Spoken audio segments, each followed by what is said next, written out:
This video will cover question 63 from the biology section of the 2018 NSAA paper.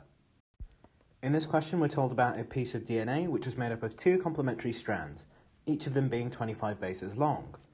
We're told that 14 of these bases are adenine, and based on that we need to work out which two out of these four statements are correct.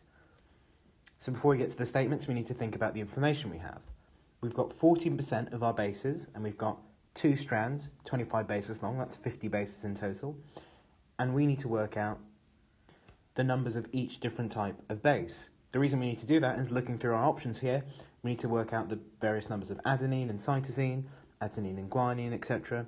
Also worth noting that 50% of bases is the same as 25 bases, since we have 50 bases in total. Okay, so we've got 14% adenine. Well, that must mean, since adenine pairs with thymine, there must be 14% thymine. We've got 50 bases in total, so we can just halve that to find the number of adenine and thymines, because 14% of 50 is 7. Okay, so now that we've worked that out, we can think that we've got 36 bases left, because these two add to 14. Those 36 bases must all be guanine and cytosine, and they must be equally divided between the two. So we've got 7 adenines, 7 thymines, 18 of both guanine and cytosine. Now that we know that, we can approach our questions. We know that these two statements, which are just raw statements of the number of bases, are both wrong, because we have 7 for thymine and 18 for guanine. Now that means the other two statements must be true, but let's just double check. Adenine and cytosine together, is that 25?